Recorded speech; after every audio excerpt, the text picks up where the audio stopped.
우선 이렇게 진행을 하겠습니다. 세 교단의 이야기를 우리가 이제 각 들었기 때문에 우선 두 분이 세 분이 각각 다른 교단, 두 교단의 이야기를 듣고 또 이렇게 함께 협력할 수 있는 방안에 대해서 혹시 생각하고 계신 부분을 먼저 좀 우리 발제자들이 먼저 좀 이야기를 해주신 다음에 그 다음에 이제 질의응답하는 시간을 이렇게 넘어가도록 그렇게 하겠습니다. 그래서 다른 교단 이야기를 듣고 느낀 점 이런 부분들 먼저 좀 우리 발제자들이 나눠주신 다음에 그다음 질의응답을 하도록 그렇게 하겠습니다. 그리고 저희가 또 저녁 시간이 있기 때문에 5시 30분에는 마치고 저녁 식사를 하고 6시 반부터 저녁 또 강의를 진행하도록 그렇게 하겠습니다. 우선 우리 제 옆에 계신 우리 정규재 목사님부터 네, 한번 느꼈던 점 또 나눠주시면 좋겠습니다. 네, 귀한 자리 함께해 주셔서 감사하고요. 이렇게 기성교단의 통일선교 훈련원 같은 거를 저희들이 하려고 코로나를 준비했는데 통일선교 LMTC 못했습니다. 코로나 터지고. 그러니까 각계 개별 전투, 각계 전투는 저희 교단이 잘해요. 아까 우리 오성훈 목사님도 말씀하셨지만 그런데 이 응집력이 좀 약해서 고민을 하다가 GNN을 만들었는데 하나님은 사람을 통해 일하시잖아요. 앞장섰던 강한비 선교사님이 60대 초반에 짧은 나이에 먼저 하늘나라 가셨어요.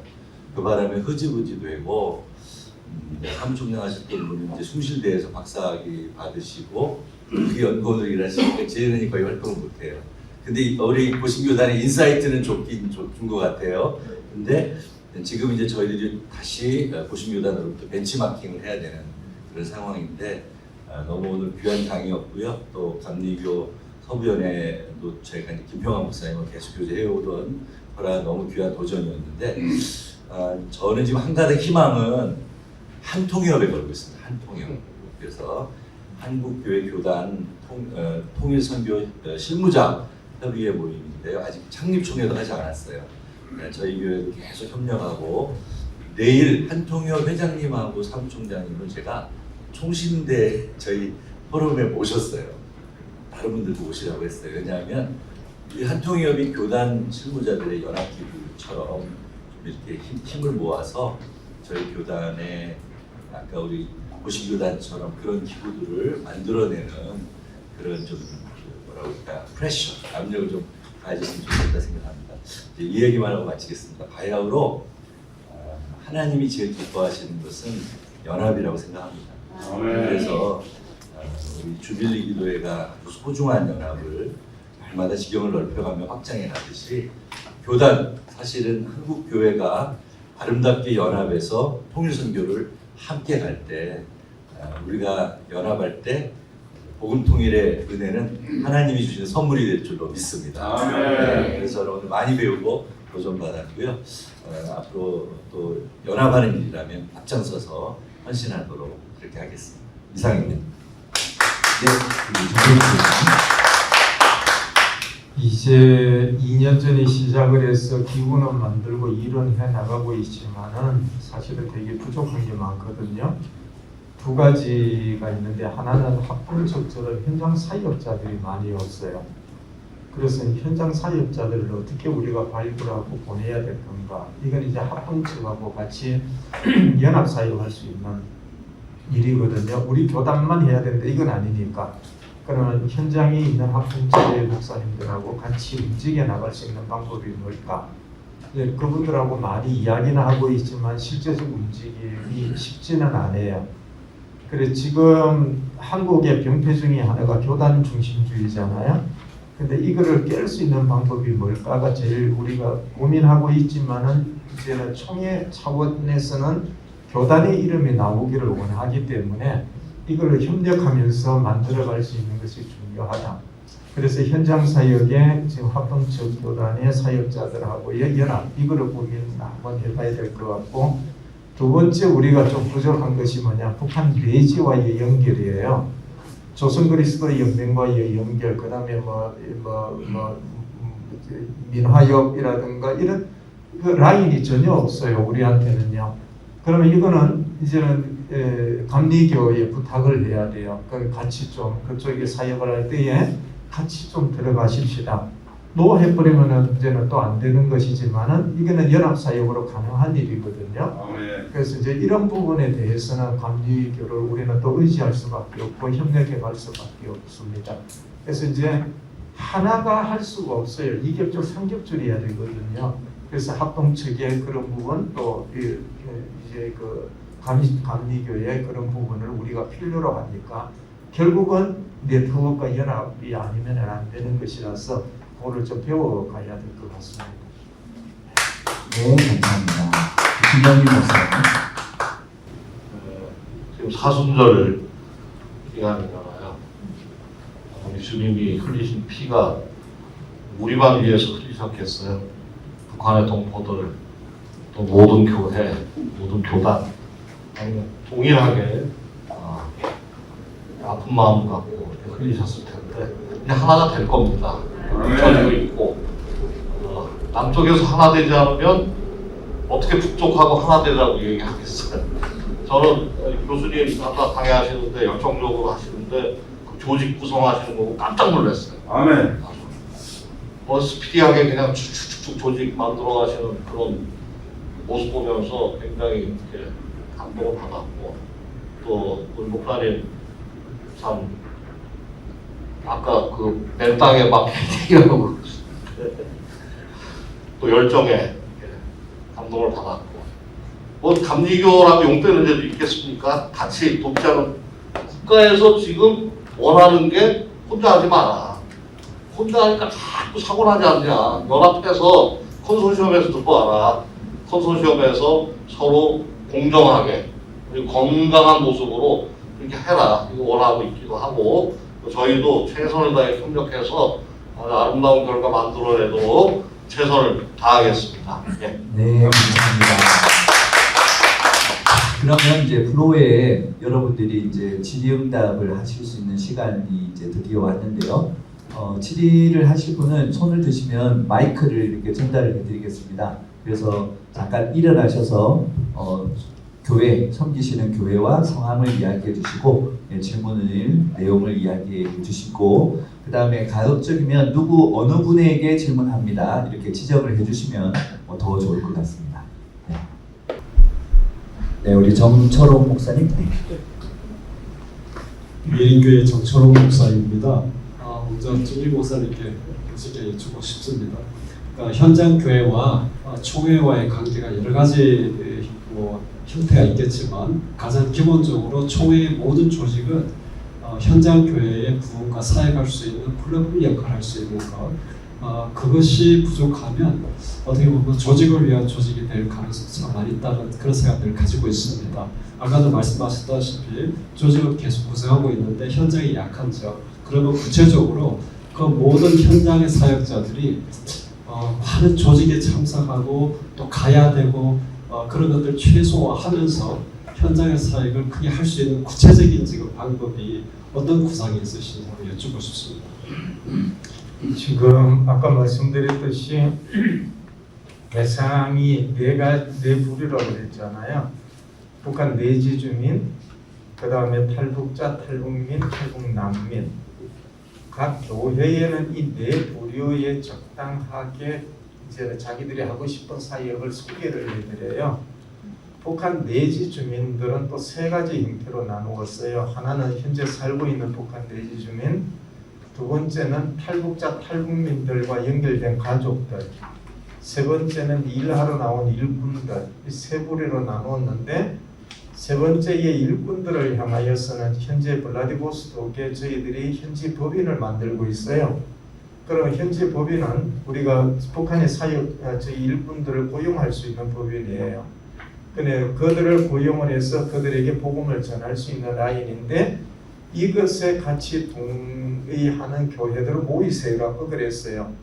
그러면은 각각 교회가 반응을 하고 그 반응되는 교회들 중심으로 여기 사역자를 이제는 매칭시켜주죠. 그러면 그들끼리 모여서 그 사역을 논의하도록 만들었다 이렇게 보시면 됩니다. 그래서 크게 네 부류인데 네 부류의 사역에 동원할 수 있는 교회와 그 목회자들 중심으로 해 나간다. 근데 많지가 않아요. 아까 말씀드렸듯이 2% 내외거든요. 그러면 어떻게 하느냐 하면은 그 교회에 이제는 그 선교 헌신 예배를 통해서 강의를 나가서 여기 응답하는 교회들 대다수의 교회가 응답을 해요. 강의 끝나고 나면은 그러면 그들에게 제안을 하는 거죠. 우리가 뭘 해야 됩니까? 라고 했을 때 이런 것이 있습니다. 라고 디스플레이를 하고 그들이 선택하는 걸 하고 매칭시켜주는 작업을 교단은 하고 있다라고 그렇게 보시면 됩니다. 지금 이제 그렇게 하고 있습니다. 우리 교단.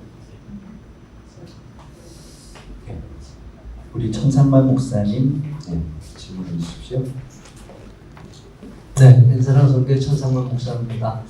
우리 정규재 목사님 좀 여쭙고 싶은 게 어쨌든 그 합동교단이 규모로는 뭐 많은 사역자들을 상대적으로 많이 가지고 있는 것 같다고 보는데 지금 이제 그 저희 선교회도 북한 선교, 중국 선교사 하시다가 조인하신 분들이 계시거든요. 그래서 GMS에서 중국이나 이쪽으로 가시다가 이제 뭐 주방 내지 비자발적 중국으로 들어오시는 많은 선교사님들이 계신데 그분들 중에서 이렇게 북한 선교 쪽으로 이렇게 이렇게 좀 사역 뭐 당장 들어가는 건 아니지만 분들이 어느 정도 되시는 건지 하고 이제 대부분이 지금 선교사님들은 조금 나이들이 많이 들으신 분들이고 젊은 사역자들 중에 예를 들면 좀 큰 교회에서 탈북민 관련 사역을 한다든가 또 이런 북한에 대해서 비전을 가지고 나오시는 분들이 교회 구조에서 늘상 보면 이거는 어떤 특정 교단만이 아니고 큰 교회 사역자는 탈북민 사역 뭐 한 2, 3년 하다가 교부 사역으로 빠져버리고 그러니까 전문성이 잘 연결이 안 되는 것 같아요. 그런 문제들을 조금 젊은 사역자들을 키워내시는 게 어떤 걸지. 그리고 제가 좀 한 가지만 더 우리 김용민 목사님 여쭙고 싶은 게 저는 그 감리교가 참 대북 인도적 지원 사역을 굉장히 참 오랫동안 많이 해오셨다는 걸 다시 한번 확인을 하게 되는데요. 보통 이런 장로교나 저희 선결교 같은 경우는 인도적 사역을 보통 무슨 월드비전이나 기아대책이나 무슨 이런 그 선교단체들이 많이 해왔잖아요. 그리고 통일부 관련해서도 그런 쪽이 주도를 했는데 어떻게 감리교가 서구연회가 그런 차원에 이렇게 많이 인볼브가 되시고 적극적으로 하게 된 배경이 어떤 건지 좀 여쭙고 싶습니다. 네, 우리 천 목사님 말씀해 주신 대로 지금 현재 그 압록강 두만강변에서 사역하다가 추방되신 가정이 이제 가정으로 하면 유닛이라고 하는데 한 40유닛 가량 됩니다. 근데 전체 다 나왔다고 보면 됩니다. 그러니까 그래서 이제 실제로 남아 있는 분들 지금 이제 뭐 스촨성이나 이런 데로 좀 피신해 있지만 그분들도 곧 나올 계획이고요. 거의 다 나왔다고 보면 됩니다. 제가 지금 GMS 북한 위원장이 있거든요. 다 나왔다고 보면 되고 이제 그래서 한국에서 GNN을 만들어서 이제 태국으로, 미얀마로, 라오스, 메콩강 중심으로 탈북 루트 쪽으로 일부 가신 분도 있고 또 미국이나 다른 이제 파라과이 영주권 받아서 블라디보스톡 쪽으로 많이 가 계십니다. 이제 그런 상황인데요. 어쨌든 이것을 응집하는 힘이 좀 필요해서 GNN을 만들었던 건데 그게 좀 와야 됐지만 이번에 통목회를 통해서 다시 그걸 좀 회복하려고 하고요. 저희가 통목회를 하는 게 이제 그런 배경입니다. 각계 전투했던 우리 목회자들을 다 모으고 선교사들도 모으고 또 교수들도 모으고 해서 결국은 다음 세대에게 흘러갈 수 있도록 만들어 주려고 하는 거거든요. 그래서 저도 기성교단 같이 통일선교 훈련원이 있어서 훈련받고 갔을 텐데 그냥 맨땅에 헤딩하고 갔다가 사실 한국교회로 돌아와서 많이 배우고 준비하는 과정이 있는데 사실은 제가 그런 정도이니까요. 한국에 와서 보니까 한국교회 성도들이 몰라도 북한에 대해서 너무 모르고요. 통일선교에 대해서 몰라도 너무 모르는 거예요. 그래서 추방된 선교사님들 포함해서 이제 통일 관련해서 연구하는 교수들, 목회자들이 통목회를 통해서 저변 확대를 하려고 합니다. 그리고 미래 세대의 통일 일꾼들을 일구어내는 일을 하려고 준비 중에 있고요. 그 일환으로 이제 통일개발대학원 만들어서 시작을 했고요. 그래서 제가 이번에 강추해서요, 우리 GMS 세계선교회 이사장, 전주에 계신 양정교회 박재신 목사님도 일부러 통일목회개발대학원에 들어가라고 그렇게 권면에 들어가셨고요. 지금 현재 총회장님이나 다음 총회장 되신 우리 오종호 목사님도 이 통일목회에 관심이 많으니까 이분들 계실 때 우리 고신총회처럼 이렇게 기구도 만들면서 결국은 이제 저희들이 못했던 일들을 후배들한테 물려주려고 합니다. 그래서 이제 요 하나만 예를 들고 말씀 마치겠습니다. 제가 한국교회 목회를 해보니까 만약에 탈북민 탈북민 출신 전도사님이나 목사님이 우리 교회 교역자로 오면 우리 성도들이 용인할 수 있을까? 사실은 제 딜레마 중에 하나였거든요. 근데 이번에 연말에 저희 교회에 교육자가 5명이 그만두면서 새로 충원된 1호 교육자가 최광 목사님이 탈북해서 데리고 온 고등학교까지 무산에서 다니고 대학부터는 한국에서 나온 그런 탈북민이 왔어요. 30살이에요. 그래서 부서를 맡겼는데요. 아주 잘합니다. 찬양 인도도 아주 잘합니다. 그 친구는 아예 우리 통일선교회 특화된 일꾼으로 키우려고 합니다. 네. 그래서 저는 그 하나님의 주권적 섭리 아래서 이루어진 일이다 생각하고요. 우리 목사님 말씀처럼 젊은 세대들한테 그거를 하는 방법은 저희들이 통일은 즐거운 일, 행복한 일, 또 하나님이 원하시는 뜻 이런 것들을 진리는 변함없지만 진리를 담는 그릇을 시대에 맞게 새롭게 해서 그들에게 전하면 저는 가능하다고 믿고요. 기대를 걸고 있습니다. 답이 되셨는지 모르겠습니다. 저희 서부연회는 원래 1931년에 중부, 동부, 서부 세 감리교회가 3개 연회로 나뉘어 있었어요. 서부연회가 이부 쪽을 담당하고 있었기 때문에 이제 그 사변 후에는 서부연회라는 존재가 없어졌다가 다시 섰는데 이후에 있던 목회자들과 교우들이 굉장히 많이 남한으로 내려와 있습니다. 그래서 이분들이 갱신이라는 하나의 그 서클, 북한 출신들로 그냥 똘똘 뭉쳐 있었어요. 그래서 서부연의 재건에 대한 관심도 굉장히 많았고, 그분들이 주축이 돼서 세워놓은 그런 연회이기 때문에 그 북한에서 내려오신 분들이 또 희한하게 또 교회도 큰 교회에 감염을 많이 했고, 막 지원이 그냥 빵빵했었죠 옛날에. 지금은 뭐 그렇게 지원이 많지 않은데, 그래서 사업을 굉장히 좀 수월하게 좀 시작을 했습니다. 그때 당시에 했고, UMC 그러니까 미국 연합감리교회와 함께하는 사역들도 굉장히 많이 있었고, 그래서 그 뭐 지원 사업에 대해서 큰 어려움은 없었던 것 같아요. 단지 북한이 막 닫히고 나서부터 여태까지 쭉 오면서 이제 다른 교단들도 똑같은 고민일 텐데 자연스럽게 이게 다음 세대에 좀 넘어가야 될 그런 맥을 저희도 지금 좀 놓친 게 아닌가 싶어서 굉장히 고민입니다. 저희도 자연스럽게 좀 넘어갈 수 있도록 대책을 지금 강구하는 중에 있습니다. 좀 늦었지만 뭐 그렇습니다. 네, 그 기감의 그 자료들을 제가 좀 정리를 이렇게 하다 보니까 또 질문하실 분 있으면 준비하고 계세요. 네, 잠깐만요.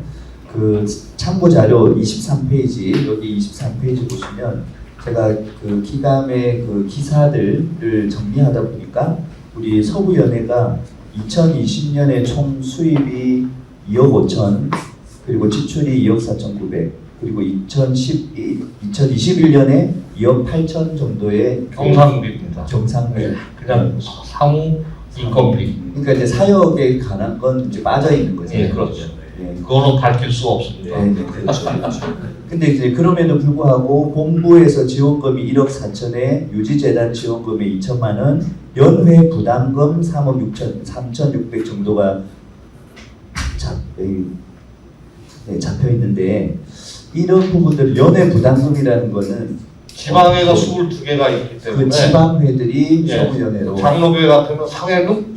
네, 네. 상해금이라고 그러나요? 저희는 이제 부담금이라고 하는데 예, 지방에서 연회로 내는 게 있고 본부로 내는 게 있는데 저희는 연회만 서부연회법 목만 따로 떼서 지방회가 연회에 이렇게 네. 회비를 내는 건 이해가 되는데 본부 지원이나 유지재단 지원은 네. 어떤 명분으로 이렇게 지원을 하는 건가요? 유지재단 몫은 이제 총무 그 능력이고요. 네.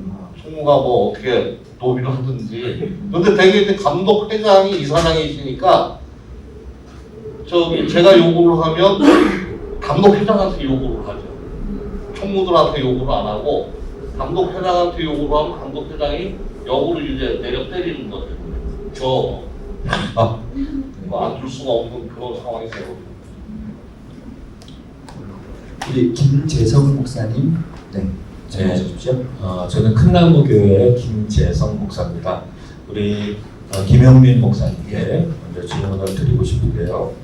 그 북한교회 재건 준비 부분에 있어서 현판식을 112개 교회 그렇게 진행하셨다고 했는데 그 현판식 진행 부분은 어떻게 했는지 하고 그 다음에 그렇게 다 됐으면 그 다음에 그 교회들이 이어나가는 관리나 뭐 이후로 어떻게 하고 있는지 그 면을 좀 질문하고 싶습니다. 현판식은 일단 스토리텔링이 있어야 합니다. 그러니까 그 교회의 역사 그리고 그 교회에 특기할 만한 기억점 이런 것들과 함께 저희가 그 교회가 그곳에 있으면서 옛날 역사지만 남아있는 자료들을 전문가들이 다 수집을 합니다.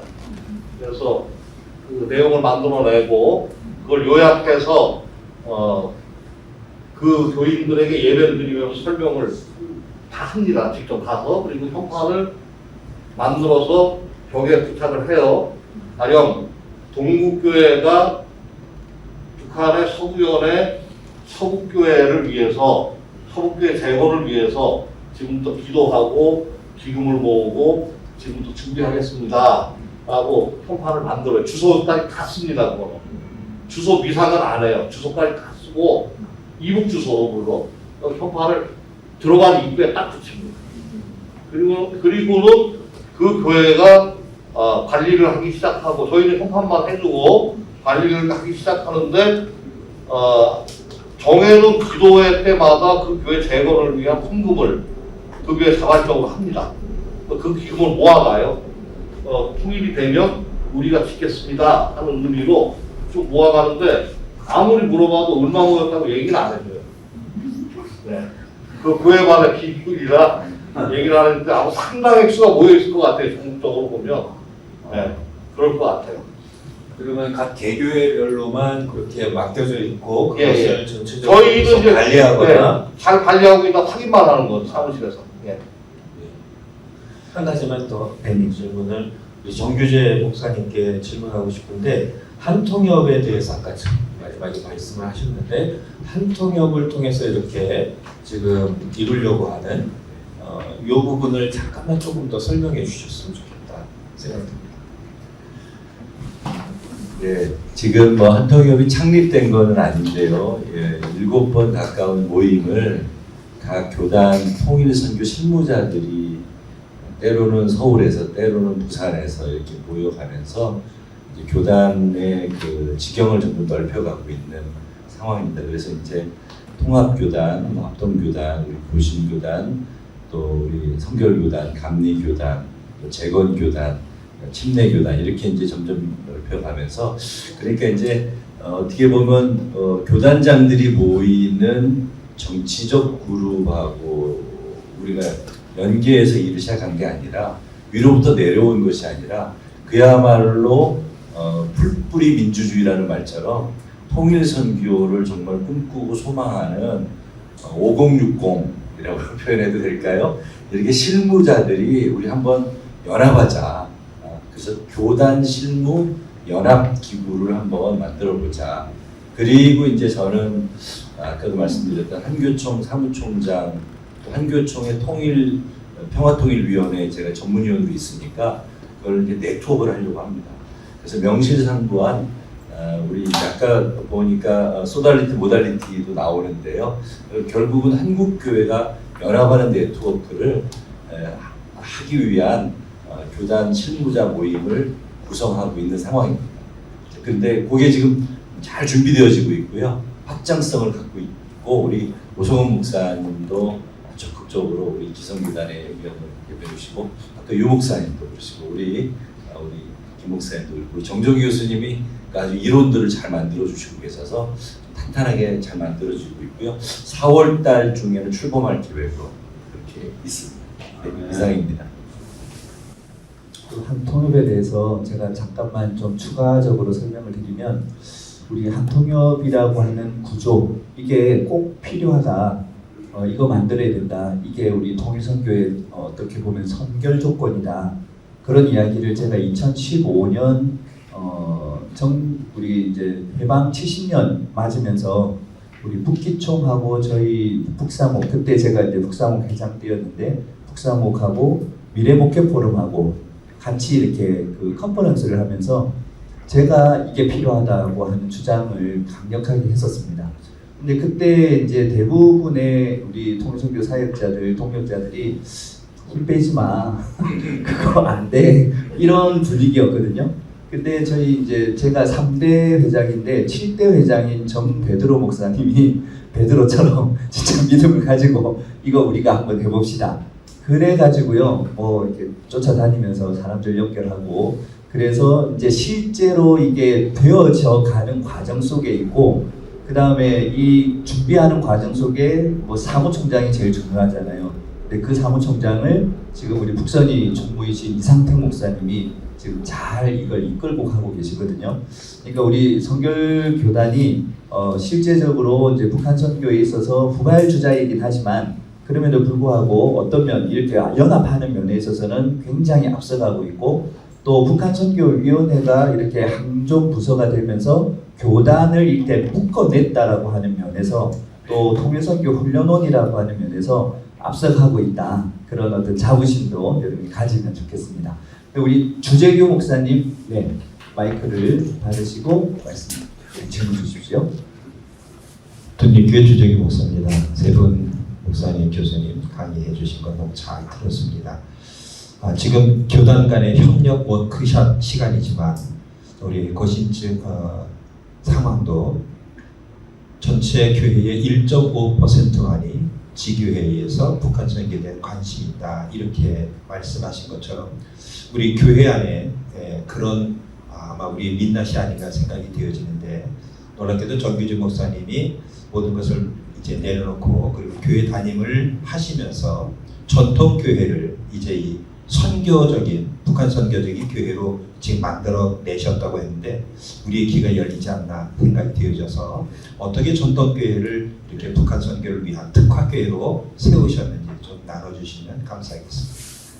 네, 제가 선교사하다가 교회 부임하게 된 이유는 이런 통일선교훈련원 같은 저희 교단의 LMTC 강의를 저희 노회에서 봄, 가을로 하는데 제가 갔거든요. 근데 이제 은혜가 돼가지고 청빙을 받게 됐어요. 근데 성도들이 걱정을 많이 해요. 이건 선교사 출신이 와서 우리 교회 선교비 많이 나가겠다. 그런 전통적인 교회예요. 그래서 저도 또 부임해가지고 설교를 하는데 자꾸 연변말씨가 나오는 거예요. 북한 사투리가 나오고. 그래서 저 어떤 분은 목사님 혹시 정말 북한이나 연변이 고향 아니에요? 이렇게 말하시는 분도 있을 정도였습니다. 쉽지 않았습니다. 그런데 이제 꾸준하게 저희 교회 안에 선교훈련원을 계속 가동을 했어요. 저희 노예 거를. 그러면서 저희 교회가 임직식을 하면 장로님들, 안수집사님, 권사님 피택을 하면 무조건 백두산으로 갔습니다. 그래서 백두산에 가서 임직 훈련을 마무리 지어야 임직을 할 수 있도록 그렇게 만들었습니다. 네. 그리고 저는 축도할 때마다 북한 동포들의 구원을 위해 축도하게 되고요. 그리고 북한 선교를 위해 지금은 이제 돌아가셨죠. 이관우 목사님 전에 사무총장 하셨던 목사님인데 저희 그 교회에서 강서 주빌리 우리 이제 김재성 목사님도 설교해 주셨는데 그렇게 주빌리를 만들어서 기도하는 운동을 하게 되니까요. 성도들 마음속에 통일 선교에 대한 오리엔티드가 된 거죠. 그래서 이제 외람되지만 일주일 전에 2주 전에 국민일보에서 이렇게 취재해 와가지고 했던 내용들이 있어요. 그래서 이제 목사님 질문하신 대로 저희 교회는 통일선교, 북한선교회, 옥덕방 교회처럼 쓰임받는 은혜를 누리게 됐습니다. 그래서 전통적인 교회가 이렇게 통일선교 지향적 교회로 바뀌게 됐고요. 저희 교회 앞에 바로 김포공항이 있거든요. 그래서 김포공항은 저희 강일교회 전용공항이라고 부릅니다. 이제 곧 평양으로 갈 비행기가 준비하고 있다고 이렇게 얘기하고 있습니다. 이상입니다. 큰 박수를 받으실 것 같습니다. 네, 우리 구현혜 목사님. 평안하루교회 섬기고 있는 구현혜 목사인데요. 덧붙여서 한 가지 여쭤보면 이제 각 교단에 소속된 교회들 중에 이제 북한 선교 관심이 별로 없는 교회들이 훨씬 더 많은데 혹시 그 교회들을 향해서 교단 차원이나 이렇게 기부들 사역하시는 과정 가운데 혹시 어떻게 동원하고 어떻게 이제 아예 관심이 없는 교회가 북한 선교에 관심을 갖고 이제 참여할 수 있을지 그 기부나 교단별로 어떤 이제 전략이나 또 뭐 그런 프로그램들이 있으면 저희 교단에도 좀 도움이 될 듯 싶습니다. 다 드려야 되겠네요. 세 분 다. 네. 교수님 제일 잘하시니까. 동원에는 정정들이.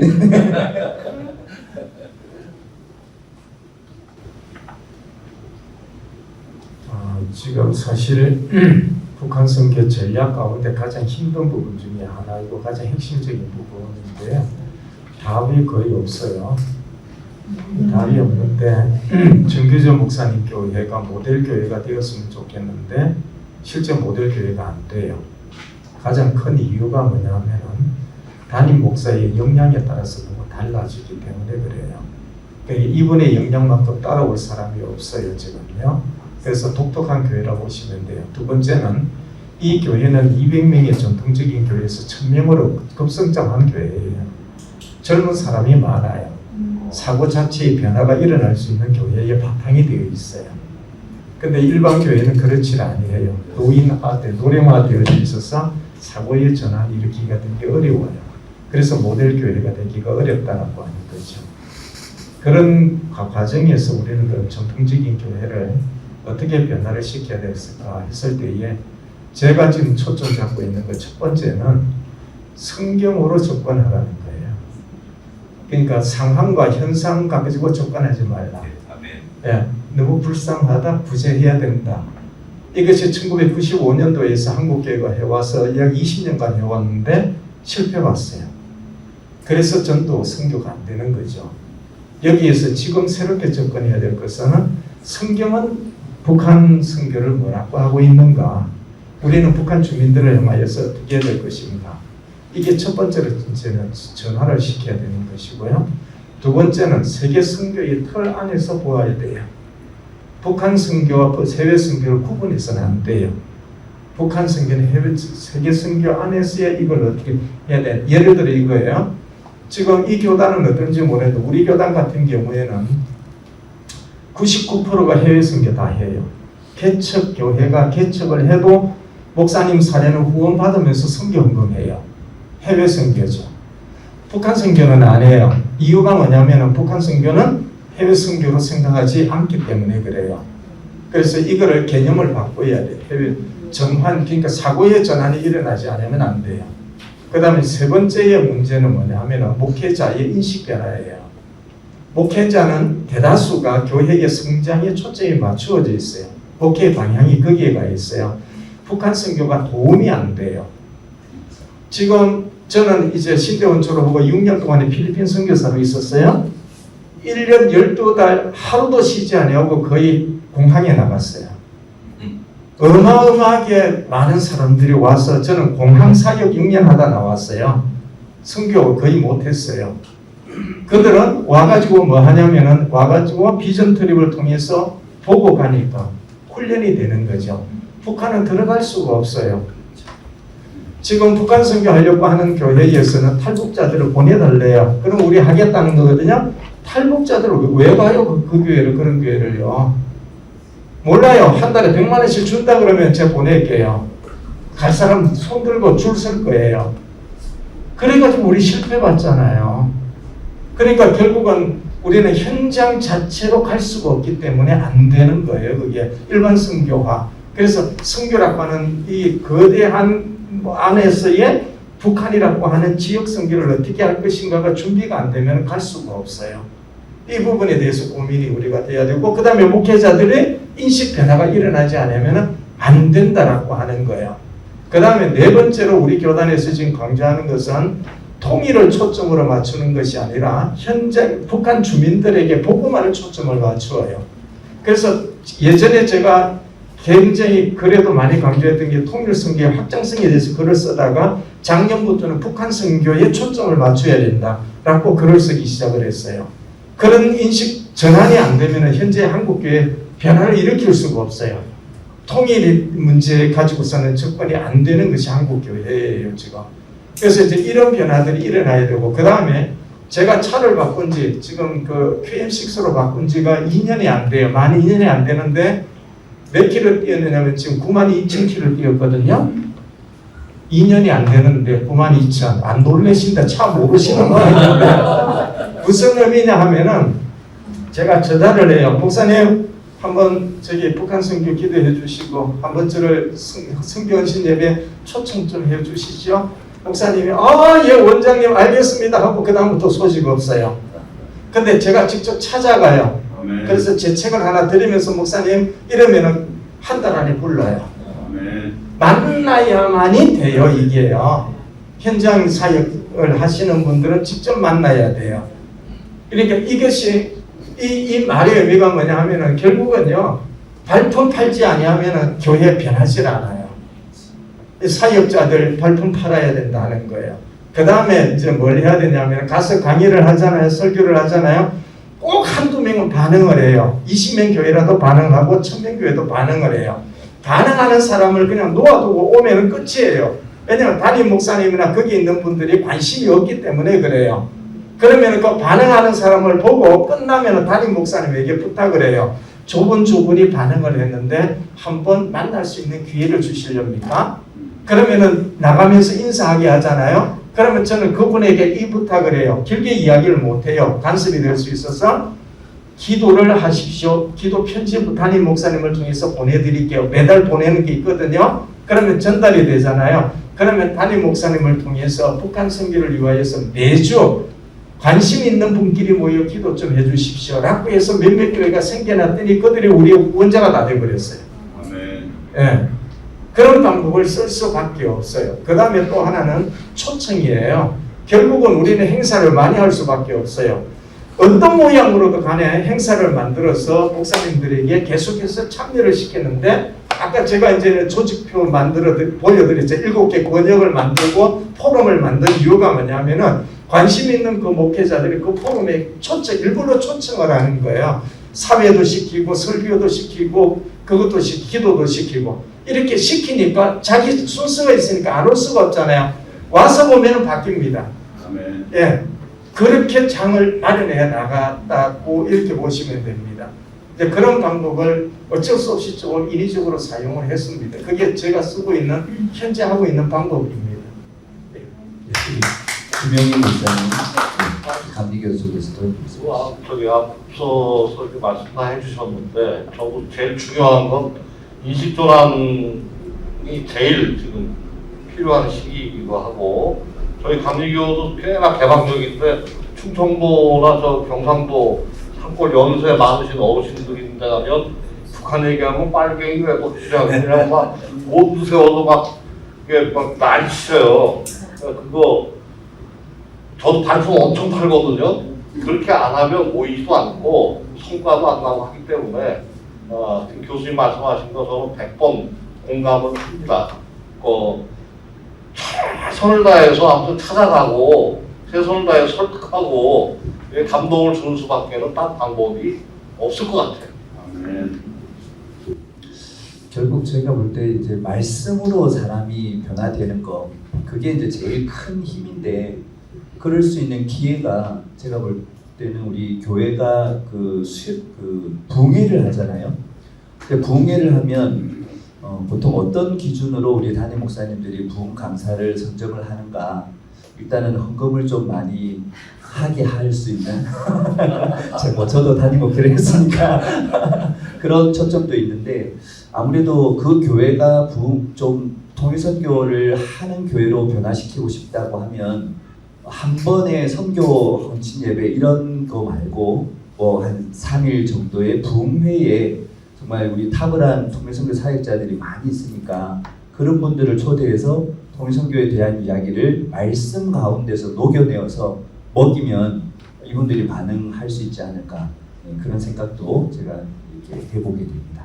우리 그 좋은 예가 우리 은샘교회죠. 은샘교회가 벌써 이제 2년 전입니다만 주빌리 통일국기 때 시작할 때 연초에 하는 부흥회를 이제 저를 초대해가지고 3일 동안 말씀을 듣고 그리고 나서 이제 주빌리 기도 모임이 딱 시작이 되니까 지금 우리 주빌리 모임 가운데서 가장 기대를 받고 있는 그런 강릉 주빌리가 되었거든요.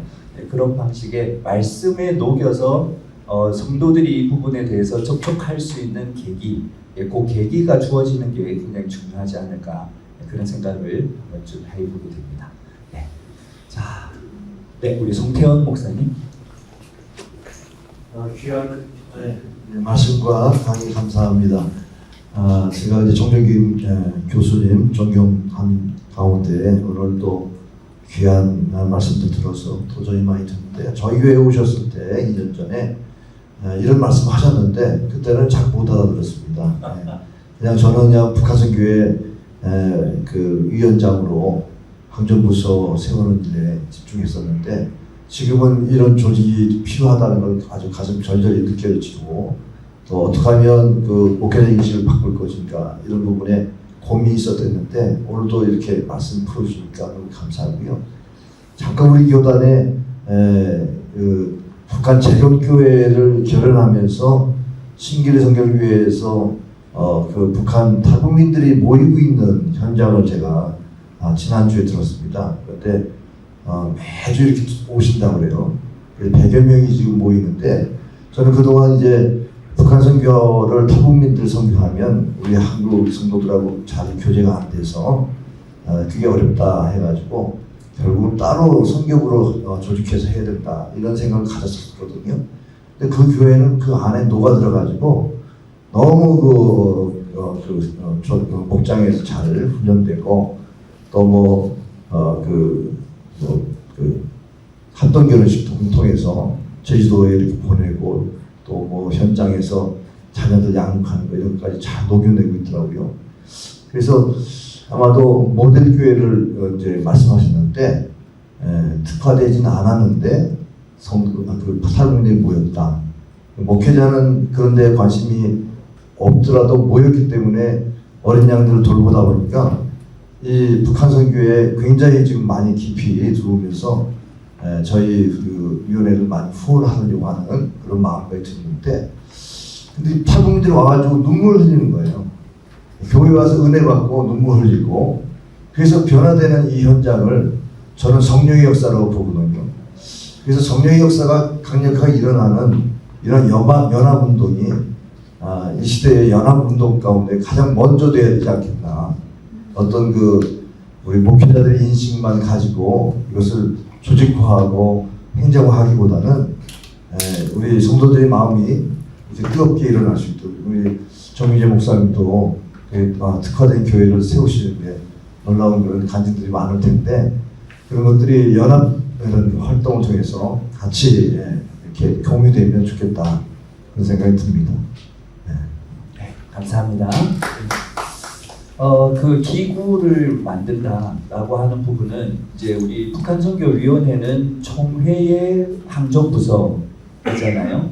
그런데 여기 이제 통일선교원 같은 경우에는 그 총회하고 또 그 KPM을 연결하는 방식으로 독자적이면서도 전체 통일선교, 북한선교를 그 교단 내에서 책임을 지는 그런 어떤 구조를 이렇게 갖출 수 있었던 건데 그러면 이제 우리 교단 내에서 그런 부분들을 어떻게 좀 실현을 해낼 수 있을까?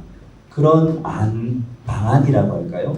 이런 부분을 한번 우리 여기 앉아 계신 플로어 분들 가운데 한번 이야기를 해줄 수 있는 분이 있으면 좋겠습니다. 지금까지 이제 다른 교단들 많이 이야기를 들었는데 우리 교단이 그러면 어떻게 이런 부분들을 잘 벤치마킹을 하고 앞으로 발전적인 방향으로 북한 선교가 갈 수 있을까에 대해서 전문 과정 정도 되었으면 좀 이런 부분도 이야기를 해줄 수 있지 않을까 하는 생각이 드는데요. 혹시 이 부분에 대해서 좀 이야기를 하실 만한 아이디어를 좀 나누실 만한 분이 계실까요? 네, 우리 송태호 목사님. 역시 이제 정종규 목사님께서 하신 말씀, 통의 1호선 교사가 되셨다 했지 않습니까?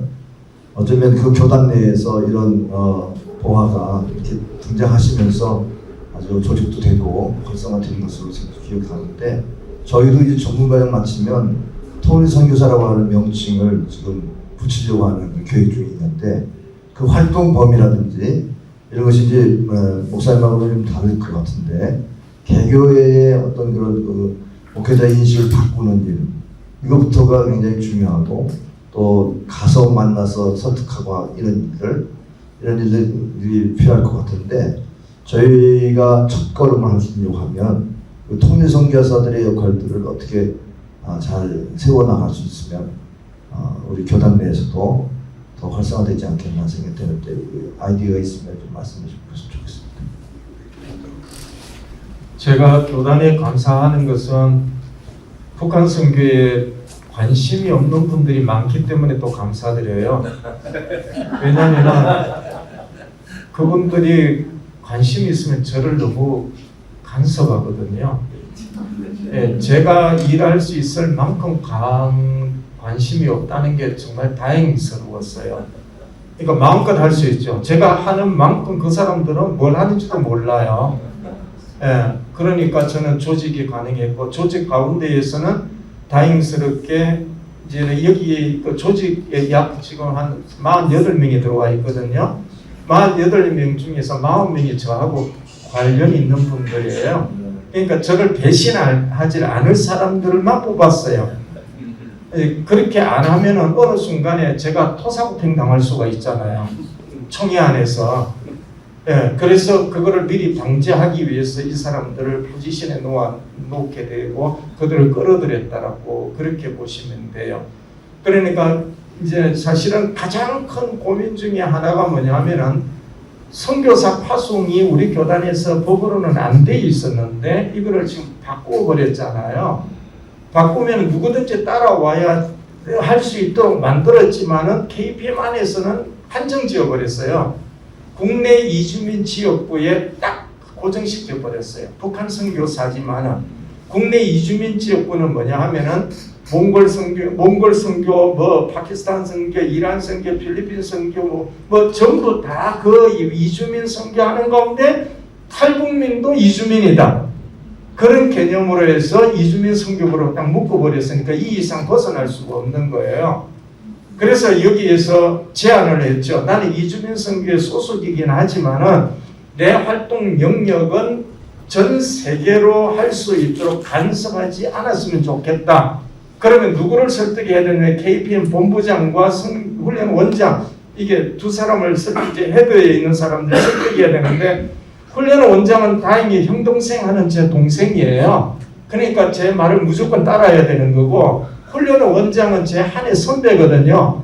선배 말 지금까지 한 번도 어긴 일이 없이 제가 다 도와줬어요. 내 일에 간섭하지 말라고. 네. 결국은 관계성이에요. 관계가 깨져버리면 이 일도 깨져버립니다. 그래서 북한 선교부는 철저하게 총회 내부, 그 다음에 선교부 내부와 관계성을 잘 유지해서, 저는 좌나우 진보 보수에 들어가면 안 돼요. 우리 교단에 두 개 파가 있거든요. 하나는 개혁파, 하나는 보수파인데 이 둘 중에 하나로 비춰지는 순간 저는 아무 일 못해요. 철저하게 중도를 지키는 수밖에 없어요. 이제 그러한 이제는 이 살얼음판을 걸어가면서 이 일을 만들어내는 것이거든요.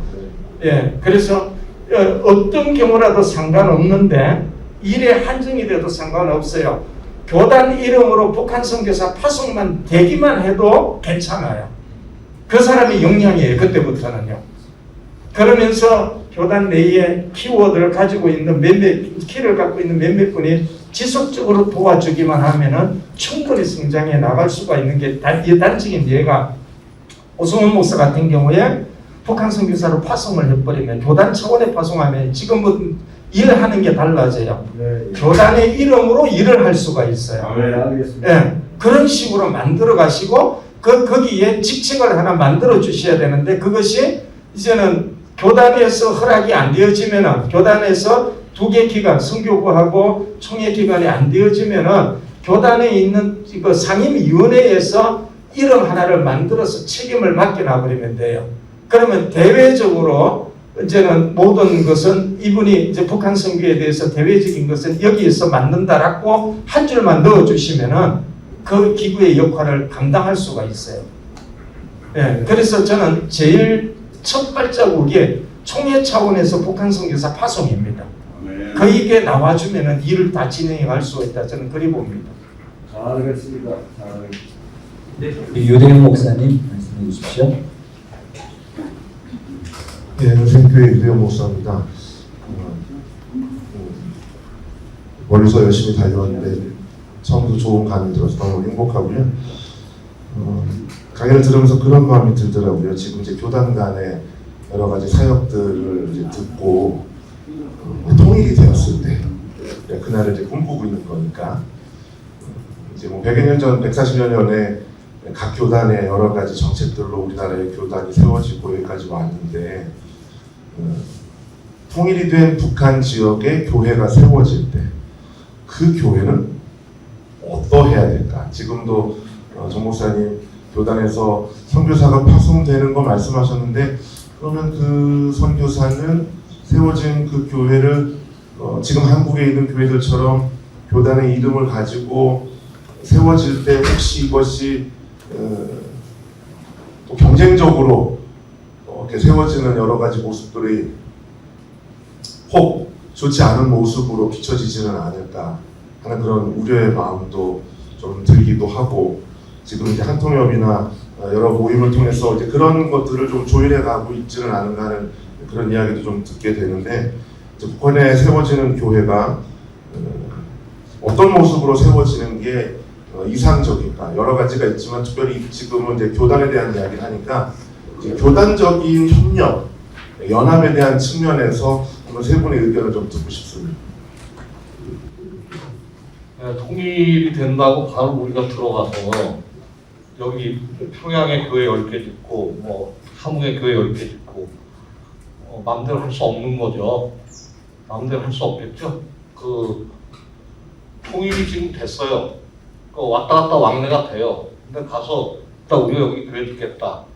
좀 무모한 짓이겠죠. 저는 그 전에 북한 주민들과의 신뢰, 현장의 그 주민들과의 신뢰 문제가 먼저 해결돼야 된다고 생각을 하고 있습니다. 그래서 지금부터 장벽이 막혀 있더라도 지금부터 북한의 실제적인 주민들을 위해서 우리가 뭘 좀 하면서 차근차근 개신교가 신뢰를 쌓아갈까.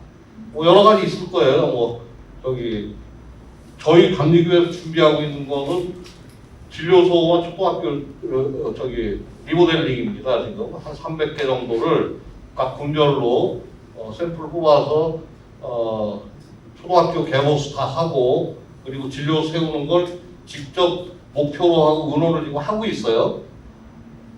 북한 그 당국자하고 의논을 지금 하고 있습니다. 그리고 그 선교사 말씀하셔서 선교사 가실 거예요? 파송하면? 교단에서 파송하면 북한 선교사. 네, 기다리고 있습니다. 네? 갈 수 있는. 제가 아까 얘기했잖아요. 한국 여권 갖고 못 간다고. 한국 여권 가지고 갈 수 있을 때를 기다리고 있습니다. 저희는 지금 현재 그 선교사를 준비하고 있어요. 실제로 여권 문제도 국적도 준비하고 있고 목표로 지금 타겟으로 하고 있는 건 칠골교회입니다. 칠골교회 재건을 먼저 표본적으로 할 거예요. 그리고 칠골교회를 재건하기 위해서 15년 전에 이미 설계를 다 내놨어요. 그리고 북한 당국과 의논을 했는데 15억 정도를 얘기했어요. 그때.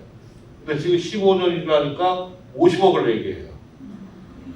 그 저희 교단 자체적으로 도저히 안 되겠죠. 그래서 요거는 아마 저는 이제 저 나름대로 이제 작전을 좀 세운 게 요즘 웨슬리 교단 협의회 그러니까 정식 발족은 안 됐지만 열심히 모이고 있는데 아마 성결교도 지금 참여하고 있을 거예요.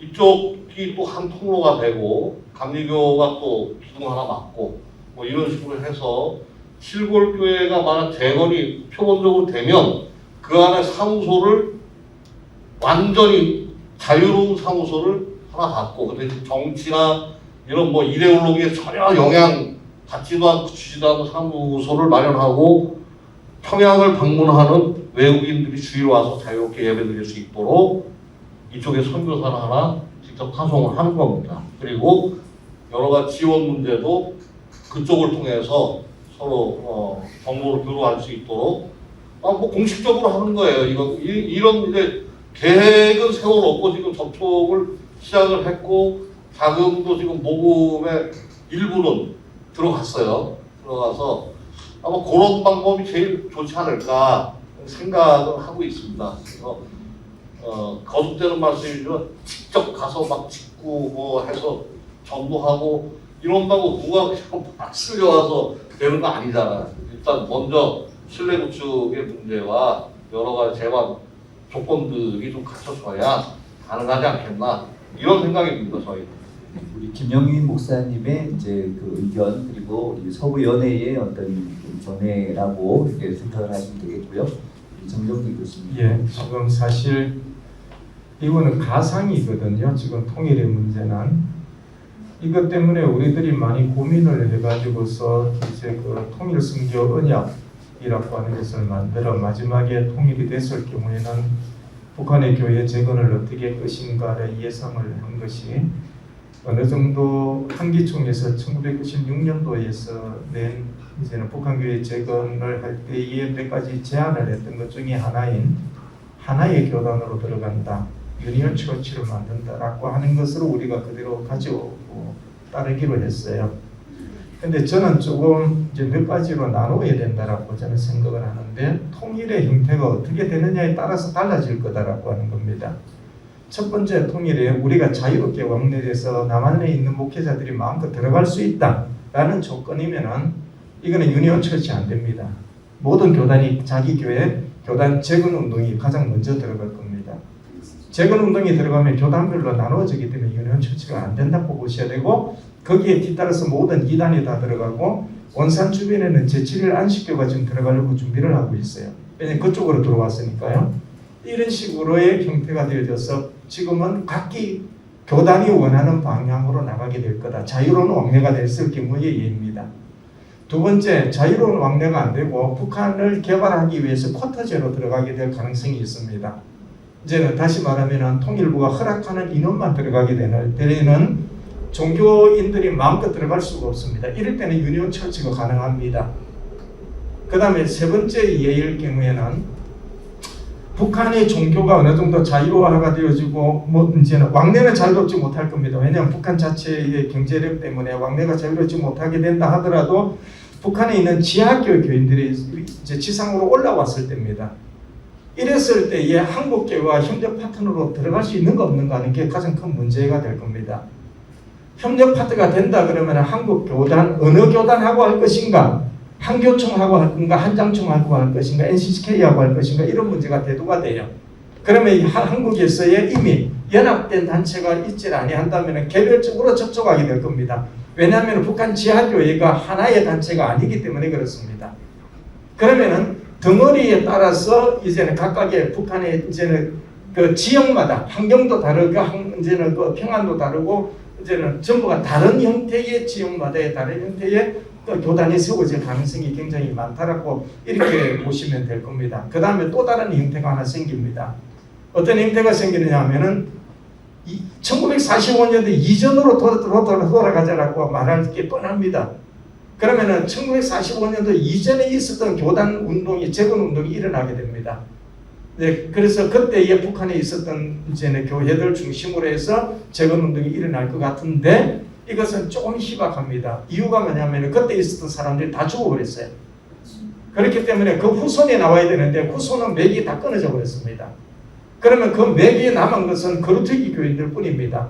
1대, 2대, 3대가 있는 희미하게 남았는데 거기에 있는 이제는 거루터기 교인들의 대다수가 저는 어디라고 이제 생각을 하냐면은 지금 온성과 아우제 탄강 주변에 있는 사람들이라고 저는 그려 보는데 이 사람들의 배경은 어디에서 온 사람들이냐면은 의주에서 온 사람들이에요. 주로 의주의 배경은 전부 장로교단입니다.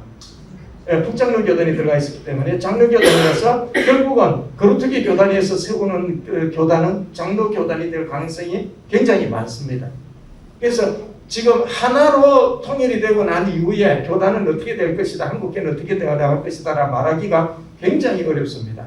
그래서 상황이, 통일의 상황이 어떤 해에 따라서 각각에 다르기 때문에 이거 준비해야 되는데 그 중에 가장 큰 변수가 지하교회입니다. 변수 하나가 지하교회를 우리가 교회를 인정해야 되느냐 말해야 되느냐. 오픈도어에서는 약 50만 명의 지하교회 교인들이 있고 노회가 조직되었다라고까지 이야기를 합니다. 만약 그렇게 됐으면 우리는 일하기가 편합니다. 근데 그렇게 되어 있지 않다고 한다 그러면은 함께 협력해서 나가기가 어려운 구조가 되어질 겁니다. 그리고 한국교회에서는 그들을 그 신앙을 인정할 거냐 안 할 거냐, 신앙 고백이 제대로 되어지지 않고 성경도 제대로 읽지도 못하고 예배의 형태를 갖추지 않으면 그거를 어떻게 교회를 인정할 거냐, 이런 문제가 다시 말하면 우리 교단 같으면 신앙 고백이 검증부터 들어갑니다. 그러면 대다수가 그 검증에 통과 못합니다. 그러면 인정을 안 하는 것이기 때문에 그들을 파트너십으로 인정 안 하고 우리 교단은 어떻게 또 어떤 방법으로 들어가겠죠. 이런 문제가 대두되어 있다. 그래서 굉장히 복잡한 문제가 그 문제다라고 우리가 학문적으로 계속 이야기하는 것이 그렇다라고 말씀드리고 싶습니다. 이거 굉장히 지금 뭐랄까요, 진전되고 굉장히 구체적인 이야기를 저도 지금 처음 들었는데 다시 보게 됩니다. 전정희 교수님이 진짜 연구를 많이 하고 계신 것 같아요. 심오한 계획입니다. 자, 그 다음에 우리 저는 연합과 준비, 관계의 중요성을 얘기합니다. 결국 사람이 답이다 이렇게 생각합니다. 하나님은 사람을 통해 일하시니까 교수님 말씀하신 대로 북한 내에 지하교회가 다 구성이 되어 있으면 정말 좋은데 그러지 않으면 우리가 그리는 그림이 일장 춘몽이 될 수도 있거든요. 물론 하나님께서 다 예비하셨으리라 저는 믿습니다. 근데 그 하나님은 사람을 통해 일하신다고 합니다. 예를 들어 볼까요? 북한교회 재건에 대한 제 생각을 이랬어요. 제가 중국에서 일하다 보니까 중국의 동북삼성의 조선족 분포도를 보게 됐어요. 조선족들이 어디서 누가 사는지를 보니까 압록강, 두만강을 이렇게 접어서 한반도 지도를 뒤집어 놓으니까 함경북도, 함경남도 사람들이 연변에 많이 살고요. 평안북도, 평안남도 사람들이 심양 쪽에 많이 살더라고요. 요령성 쪽에. 하얼빈, 안중근 의사가 이토-히로부미를 빡빡 샀던 그 하얼빈 쪽에는 조선족들이 전라도, 경상도 사람들이 많이 살더라고요. 그래가지고 제가 통일 이후에 북한 교회 재건을 어떻게 하면 좋을까 누가 물어보길래 휴전선을 거꾸로 뒤집어가지고 배치하자고 그랬어요. 그래가지고 경상도 사람들은 함경 남북도, 강원도 쪽으로, 강원 남북도로 이렇게 나누면, 그리고 경기도 사람들은 황해도, 그렇죠? 전라남북도 사람들은 평안남북도, 이렇게 하자고 제가 생각을 갖고 있다가 말했어요. 기발한 아이디어 아닙니까? 근데 이건 제 생각입니다. 제 생각. 그러니까 우리 정종희 교수님 말씀하신 대로 이런 연구학자들이, 교수님들이 모여야 되고요. 이것을 교단별로 의논해야 됩니다. 여러분, 만약에 어느 날 갑자기 통일이 이루어지면 다 평양으로 갈 겁니다. 그렇죠? 저도 설교 중에 평양 강일 교합시다 그러거든요. 그러니까 상징적인 얘기지만 그런 생각들을 다 모아야 된다고 생각합니다. 이제 결론을 냅니다. 세계 선교는 속지주의에서 이제 속인주의로 갑니다. 40유닛 이상이 추방이 돼가지고 한국으로 왔던 탈북이 아니라 우리 북한 선교사들이 저희 교회에 모여가지고 선교는 지역이 중요한 게 아니라 사람이다. 특별히 북한에 들어가서 선교하는 건 어렵잖아요. 그래서 두만강변, 압록강변 선교했잖아요.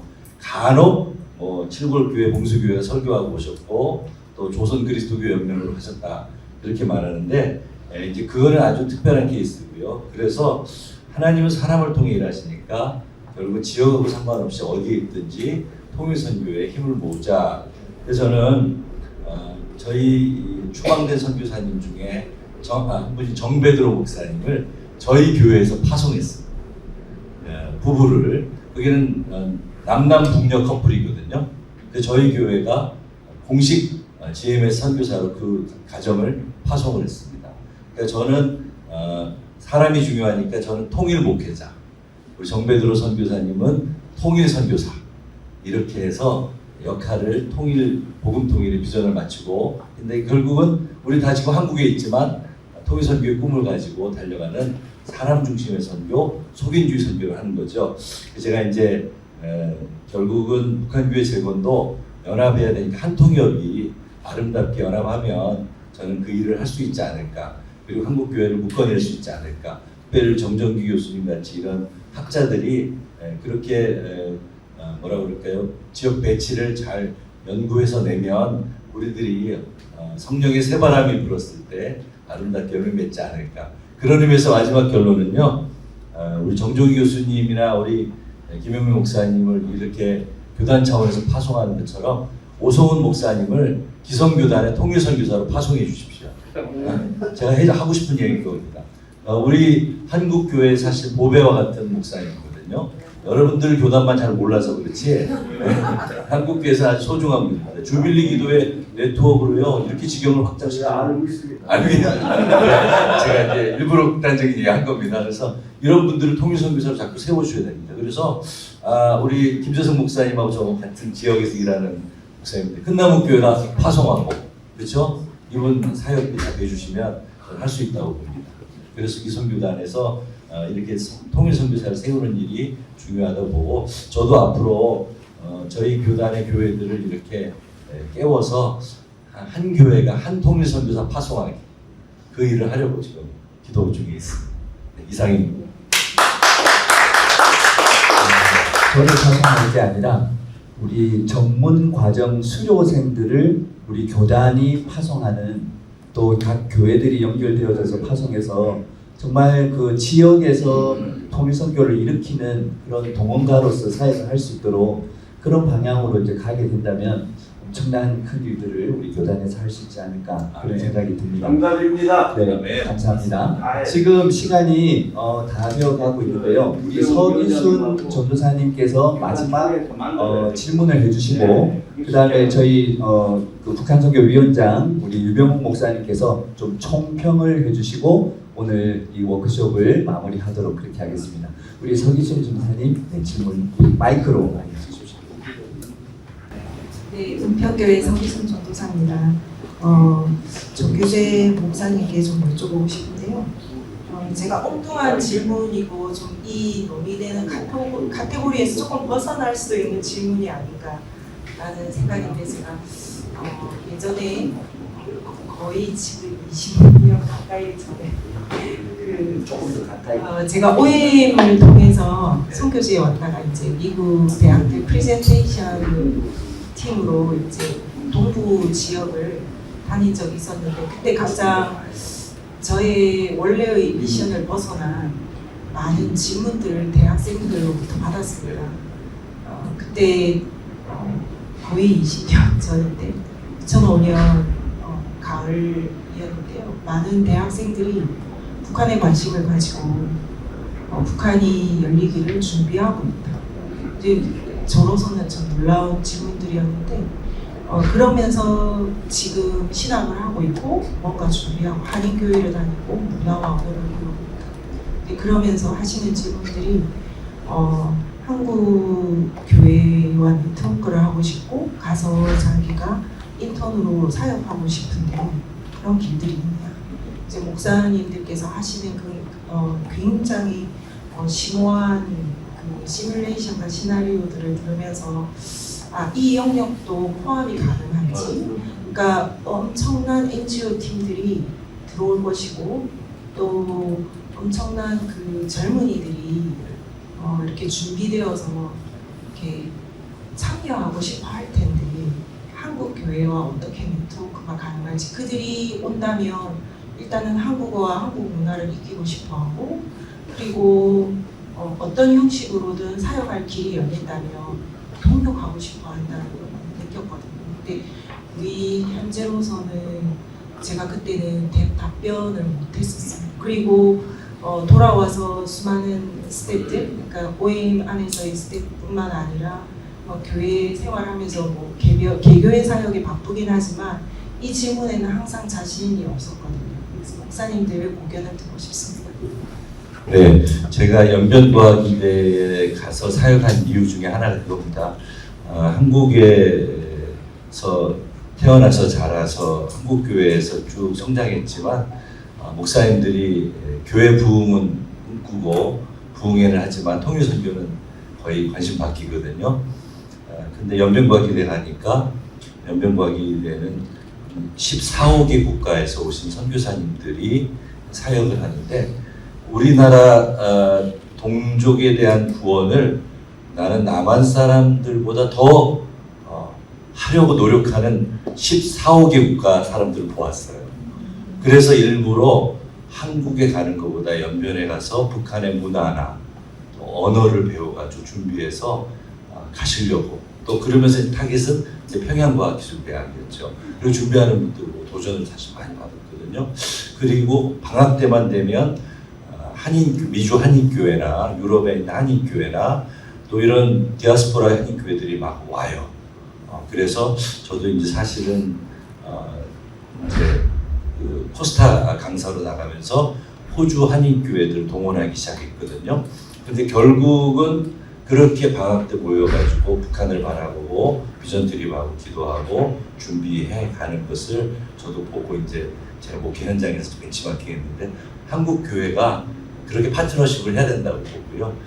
그래서 지금은 많이 저희들 부족하지만 그렇게 디아스포라 교회에 많은 젊은이들이 관심이 있다는 걸 제가 그 현장에서 보았고 전사님 질문대로 실제로 많이들 저희 지금도 문의 들어오고요. 저희 교회가 공항 가까운 데 있으니까 웰컴해서 지금 실제로 하고 있는 팀들도 있어요. 그러니까 저는 이런 통목회나 우리 한통역을 통해서 우리 저변이 확대가 되면은 그런 파트너십 역할을 할 수 있을 거라 생각하고 한 사람이 꿈을 꾸면 한 사람의 꿈으로 끝나지만 여럿이 꿈을 꾸면 그것이 현실이 될 수 있거든요.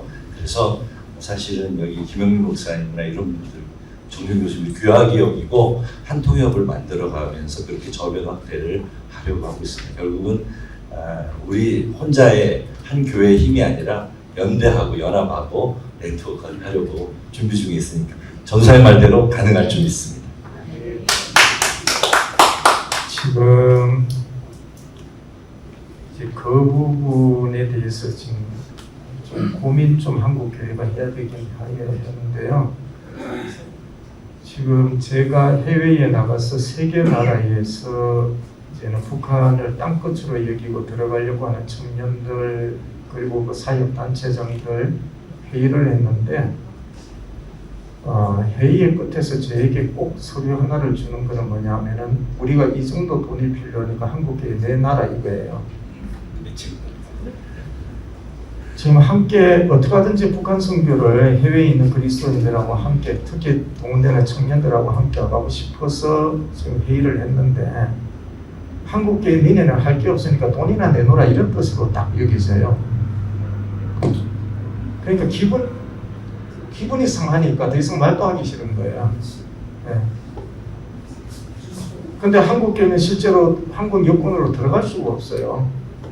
이번에 브라질 회의에서는 그쪽에서 저에게 한 달 브라질 사면 브라질 여권 주겠다 저한테 그 제안을 하더라고요. 한 달만 살면 된대요. 브라질 여권 주겠대요. 왜냐면 김정은이도 브라질 여권 갖고 있거든요. 네. 그러니까 이거를 어떻게 해결을 해야 되나. 그리고 제가 지금 거기에 북한 선교 8개월 동안 훈련받은 청년들에게 강의를 하고 질문을 했어요. 북한 선교 8개월 동안 교육받았다는 사람들의 질문이 뭐냐 하면은 이전의 질문이에요. 평양하고 다른 함흥하고 왜 달라요? 이 말의 의미는 뭐냐면 북한에 대한 교육을 하나도 안 받았다는 소리하고 똑같아요. 8개월 동안 훈련받았다는 사람이 이래요. 근데 열정 하나 가지고 북한 선교 하겠다고 외국인들이 들어가겠다고 준비하고 줄 서고 있단 말이에요. 근데 그쪽 나라에서는 파송할 만한 능력이 안 돼요. 지금 저에게 대기하고 있는 것이 동유럽 사람들, 브라질 사람들, 필리핀 사람들, 그리고 튀르키예. 지금 4개국에서 우리 교단이 요청이 온 거란 말이에요. 앞으로 계속해서 이런 일이 일어날 겁니다. 이 교단에서 생겨나면요. 이 부분을 어떻게 해야 될 것인가 하는 것에 대해서는 지금 연구가 안 되어 있어요. 그래서 지금 제가 생각하는 첫 번째는 한국에 와서 교육을 받으려고 하지 마라. 현장에서 하자. 한국에 오려고 하면 두 가지가 먼저 해결해야 돼요. 첫 번째는 비자 문제예요. 전 세계에서 우리나라 들어오기가 제일 까다롭다고 보시면 돼요. 네. 비자 받기가 어려워요. 두 비자뿐이 안 돼요. 학생 비자, 그 다음에 종교 비자, 청년들이 들어오려면.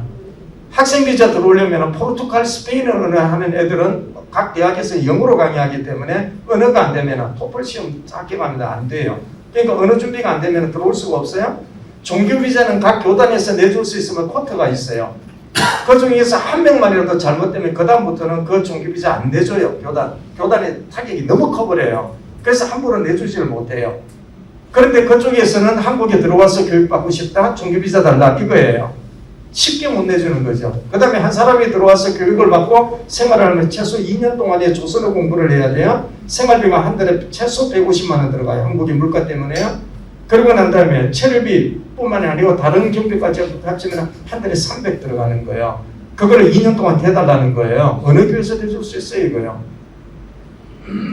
그러니까 이런 문제의 해결이 없이 그들은 지금 협력하고 사회가자라고 이야기를 할 때에 그들은 열심만 가지고 제안한다고 될 일이 아닌 현실적인 문제가 있는 거예요.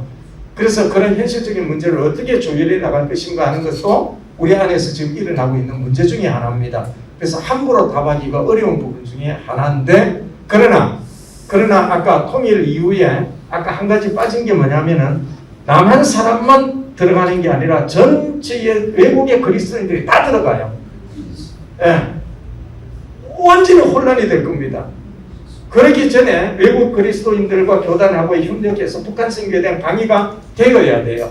이게 교단 차원에서 돼야 될 현재의 일입니다. 지금. 예, 그런 부분이 지금 있다라고 말씀드리고 싶습니다.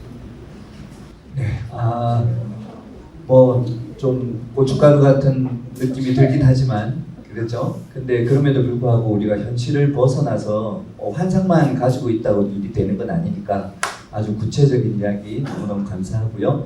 자, 우리 마지막으로 우리 유병욱 목사님, 위원장님께서 오늘 나눈 이야기들에 대한 어떤 총평을 딱 해주시고 마무리하도록 하겠습니다. 나오셔서 해주십시오. 우리 정규재 목사님, 정종기 교수님, 김영래 목사님 말씀 들으면서 정말 필요한 아주 소중한 우리 한국교회의 귀한 자산이다 이런 생각이 듭니다. 아멘. 그래서 이렇게 들으면서 정종기 교수님 같은 경우 제가 처음에는 이제 들으면서 그냥 일반적으로 알고 있는 내용 들었지만은 나중에 통일 이후에 구체적으로 어떻게 접근해야 될 것인가 그런 말씀 들으면서 앞으로 우리 좀 더 이런 정보 어떤 교류가 필요하겠구나 이런 생각이 들었고 제가 얼마 전에 그 한교총에서 북한 선교 교단 지도자들 이렇게 모이는 장소에 갔다가 그런 얘기 있습니다. 분명히 우리 하나를 묶을 수 있는 그러한 연합체가 필요하다. 북한 선교에 대한 부분은 그렇지만은 이제 좀 교단을 대표할 수 있는 사람을 묶을 수 있도록 그렇게 좀 다른 모습까지 이렇게 했으면 좋겠다는 것을 제가 이야기하면서 한통협 저희가 이제 우리 이상택 목사님을 활성화했지만은 한통협과 또 한교총 대표적으로 다 이렇게 엮어가지고 좀 우리가 교류가 좀 있어가지고 이런 정보들 함께 나눴으면 좋겠다는 그런 생각을 갖고 있고요.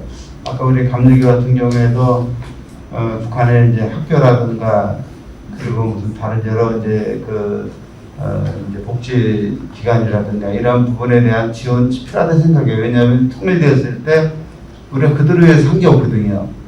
이러한 부분들도 우리가 그 부분에 대한 것을 좀 보수적으로 접근하다 보니까 교양하셔야 된다 이런 생각을 가질 수가 있는데 이런 나눔의 시간들이 좀 이게 좀 많았으면 좋겠다는 생각이 듭니다. 우리 전문반에서 이루어지는 것이지만은 사실 이런 깊은 내용들이 우리 교단 간 이렇게 만남을 통해 가지고 같이 나눈다면은 더 바람직한 방향으로 나가지 않을까. 그렇다고 우리가 북한 재건에 대한 회박식도 하고 이런 부분들을 중단할 수는 없는 거거든요. 그리고 이제 통일되었을 때 그때 모양은 같이 이제 그 모양 만들어가면 되는 것이고, 그러나 이제 제가 마음속에 약간 좀 그 거부감을 일으켰던 것 중 하나가 뭐냐면은 북한에 들어갈 때 성결교회는 왜 북한 재건교회 그 협력식을 하고 있느냐, 그 일을 추진하고 있냐, 그 비판적인 얘기 좀 들었어요. 근데 그건 우리가 해야 될 일이고, 그리고 나중에 통일된다 들어갈 때는 좀 서로 간에 잘 이렇게 협조해가지고 모양을 만들어가면 되지 않을까 생각되고, 앞으로 이런 기회가 우리 전문반에서 이루어지는 것이 아니라 우리 교단 연합을 통해서 함께 모임이 형성될 때 그것이 가능히 이루어졌으면 좋겠다는 것 같습니다. 그리고 꼭 교단 연합이 이루어졌을 때 잘 이렇게 이끌어 주시면 좋겠습니다.